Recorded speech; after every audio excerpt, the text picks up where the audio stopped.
Welcome. In this lecture, I'll be talking about metamorphic rocks, how we identify them, and how they form. When we start to look at metamorphic rocks, we often see some really cool stuff. Like in this picture, we see this girl that she's checking out these crazy wavy bands. And what we look at when we're seeing is we're trying to say, how did this happen? What went on? Metamorphism is when we take a pre-existing rock, whether it's igneous, sedimentary, or metamorphic rock, and we start to change that rock by inducing heat, pressure, and fluids that drive reactions and changes in the rocks. So what happens is we're changing the minerals that are present. We are seeing new minerals starting to grow. We change the texture of those rocks, and or we start to just change the overall composition, so completely change some of that rock. When we talk about metamorphic rocks and we look at something, we often refer to the parent rock, and the parent rock is what the rock was prior to metamorphism. So when you're trying to interpret it, if it ever says something like, what does the present of this metamorphic rock tell you about the environment when the parent rock was forming? So you have to think back, like, what was this rock before it was metamorphosed, and then what does that rock tell me about the environment of deposition, formation, or whatever. There are two major types of metamorphism that you need to know for class. The first shown here is contact metamorphism. This happens when a magma body is rising up through the crust. As that hot molten rock starts to move through the crust, it actually induces temperature, heat, and pressure on the surrounding rock, and it causes a zone or a halo of metamorphism right around that magma chamber. So we start to see these rocks changing. Regional metamorphism is something that we see at big convergent plate boundaries. It happens over a much larger scale, and basically this is just trying to show you a demo. I know I'm sitting in front of it, I apologize, but we have some undeformed strata, layers of rocks that as we've compressed them in a collision boundary, a convergent boundary, we start to apply some stress, differential stress in this case, and it's causing those layers to become deformed. So again, we're looking at kind of smaller scale versus bigger scale metamorphism. And then there are other types of metamorphism, shock metamorphism as well. So what's happening when we start to go and look at metamorphism is there are three major things that are controlling metamorphism. The first that we can see here is temperature. As we start to go down through the crust, the scale here we see that we have temperature shown in degrees Celsius, so getting hotter as we go from left to right. This corresponds to temperature changes that we see as we go down through the Earth's crust. Basically, as we go down through the mantle, we start to see that temperature is increasing, especially as we go from the surface to a depth, probably around 500 kilometers down. So this temperature provides the energy that's needed to drive chemical reactions. It is higher near magmatic sources. It's higher as we go down into the crust, and it does start to change the mineral composition of the rock that we're seeing. And what's happening is as we heat the rocks, different minerals become stable or unstable. Unstable ones tend to go back into solution. More stable ones tend to crystallize or precipitate out of that more molten rock. It doesn't melt all the way, but it's heated up enough that it can change. On this slide, we're actually looking at the same. So we see depth and then pressure. So we're just focusing up on this top part right here. But basically, as we go down through the surface, the weight of the overlying rock creates pressure that applies stress on that rock.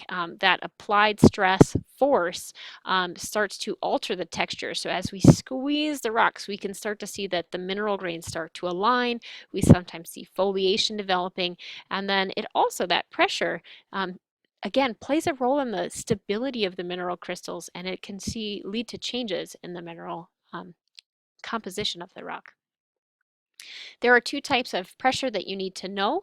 The first one on this slide is called confining pressure. This is directed at all sides of the object equally. We start to see this as we go down through the crust. So we're seeing pressure that's kind of squeezing that whole mineral grain or rock down, so it gets smaller and smaller. Confining pressure is the type of pressure that a diver feels when they're in their diving scuba gear and they go down through the water and they feel that pressure pushing down on them in all directions. So that's confining pressure, and we see that it's just made the box get smaller. Okay. Differential pressure is when the stress is applied differently. So in this case, we're looking at the box. There's more pressure squeezing down than it is going side to side. So as it squishes that little box, we actually start to see the box elongating in the horizontal direction where the stress is less than where it's stronger. Okay, so we see this, um, let's see. We do see this a lot when we look at those convergent plate boundaries, so that regional metamorphism, as we start to squeeze the rocks, they're going to actually line up differently because of that differential pressure. All right. Fluids provide a catalyst for a lot of reactions that we see changing the mineral composition. So water has ions that are present. We see volatiles, which are the gases. All of those act to catalyze reactions, growing new minerals, bigger mineral crystals, and it just increases the activity and the metamorphism that we see. It does lead to some dissolution or dissolving of the mineral crystals, and then allows new crystals to crystallize out. All right, when we're going through and we're looking at metamorphic rocks, we need to look for two things. The first is the texture. We need to decide if the rock is foliated or not foliated. And then we need to decide which minerals are present. And that helps us identify what metamorphic rock we have. Most people find metamorphic rocks are the easiest to identify because there aren't as many. And by the time you get around to doing igneous and sedimentary rocks, metamorphic, you're like, okay, got this down. So foliation is the first thing that we're going to look at. Foliation is the layering that we see inside of our rocks. Okay, so if you were to hold up sample number 37 or sample number 41, try to get these close. So you can see this one has layering. It's just like the image that you see, black and white bands. This is our zebra rock. This is a gneiss. This is foliated. Sample 41 also has layering. In this case, we have some flat mica minerals, and they're all lying together in the same direction. They're all running parallel to each other. This is telling me that we have two foliated rocks. Non-foliated rocks, if you were to pick up sample number 38 and look at it, this is the same as the picture that we're seeing up close. Try to get the sparkles for you. If you look at the individual grains, they're all about the same size. We say they're equidimensional. They're coming together. They're more or less the same size in all directions. This is not foliated. There's no obvious direction of alignment inside of this rock sample. All right. To make metamorphic rocks, we're going to actually start with other types of rocks. So we could start out with a shale or a mudstone. So you could take your sample number 30. This is a sedimentary rock. This is forming up in a lagoon. As it starts to get buried, we're going to start to see more pressure. This sediment would get turned into a sedimentary rock. If we continue to bury it, we're going to actually start to see it changing. As we squeeze it, we're pushing water out of it. We're going to start to compact it even more. We're going to create layers inside of it. It's going to be very fine grain, and we're going to start to create a slate. If you pick up sample 42 in your lab kit, this is a great example of a slate. Okay, so some flat surfaces that are there, and if we start to break it, it's going to cleave more or less onto flat surfaces. Okay, and some uses. It's been used for pool tables, chalkboards, and old tiles on buildings made out of slate. Very heavy, but very flat, so it would break apart to make nice roof tiles. As we start to bury this slate, it actually can become a phyllite, which is sort of an intermediate, and you'll start to see it has a shine to it, but it's not sparkly. Okay, so phyllite is the next step. And then what we're seeing up here on the board would be schist. Okay, schist is where the mineral grains have become bigger. This is a coarser grain foliation, and we can actually see some layering within it. It could be medium to coarse grain. There's lots of mica that's here, providing that sparkle that we're seeing. And schist can be used as a decorative stone if you like. It's kind of a lot of fun. Kids like it because it's very sparkly, at least mine do. All right, if we keep burying that rock, we can create a gneiss, which is again our zebra rock. And what's happened here is the minerals have actually dissolved and recrystallized into like bands. They've kind of broken themselves down. And so you'll see alternating bands. You see a lot of biotite in there, some hornblende, again, some quartz and some feldspar. All right. We can make gneiss one other way, and that would be by taking a granite. So if we wanted to take our granite sample and we start to bury it, as we bury it deeper and deeper, we're going to increase the pressure and temperature on this rock. And depending on if we're in a a convergent plate boundary, we're squeezing it, we'll actually start to see those grains start to realign and become that lovely gneiss. Okay. Um, the next type of sample that we're going to look at is to make a marble. If we were to take a limestone, so like sample 32, okay, this is a carbonate rock. It's made out of calcium. It could be fossiliferous. It could be oolitic. It could just be regular old crystalline limestone. This is forming in a marine reef environment usually. As we start to bury this, those mineral grains, they don't actually align. They're just going to kind of roll onto each other and they recrystallize and they grow bigger and they become a marble. Okay, so marble is very soft. You can often scratch it apart. It's why it's been used for making sculptures. Because of that soft character, it's easy to carve. And you can tell it apart because if you put some acid on it, it will start to dissolve that mineral. It is used for a lot of decoration and monuments, even tombstones. So that's how we start to make marble. And the key is that marble is non-foliated, okay?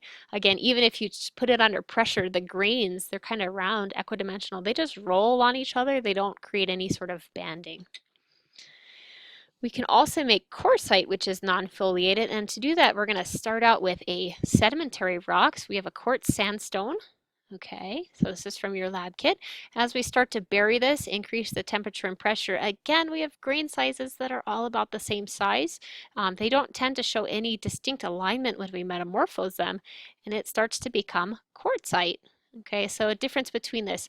If you're trying to identify quartzite compared to marble, we tend to look for a really sugary or sandblasted texture on that quartzite. That's how we can usually figure that one out. And again, it's very hard. This will scratch glass, will not dissolve in hydrogen, hydrochloric acid or vinegar if you're using it at home. So a couple of rocks that you might know locally in the Wisconsin area, the Baraboo quartzite is one example of a metamorphic rock that you can go and see. So this is a couple images. We have a climber climbing on it, and then three places where we can actually see the beautiful ripple marks that are actually still preserved in this metamorphic rock. So this has been very weakly metamorphosed. So it is quartzite, but some of the sedimentary rock features are still present. We can still go and see them. So it helps us really confirm that this was once a sandstone in a water, an environment where we had some water or wind moving that sand back and forth to create those ripple marks. It metamorphosed just enough to become that quartzite, and then we've seen it. It's now exposed and we can actually go and interpret those features. If we wanted to look around the US just to kind of close out some of our rocks, as I said before, sedimentary rocks do cover the majority of the surface of the earth, but they only make up 4% of the crust. So if you go around the United States, you will see lots and lots of sedimentary rocks. If we go to places where we've seen some collisional boundaries or places where we've had some heat, we do start to see metamorphic rocks, which are shown in this lighter brown color. And then our igneous rocks are going to be associated with places where we've had some volcanism. So some key features that we'll be learning about later on in our class. But there's just a nice way to look at the Earth, look at the United States, and think about which type of rocks you might be seeing depending on where you go. Anyway, please post any questions that you have about metamorphic rocks in the I Need Help discussion. I wish you luck and happy learning.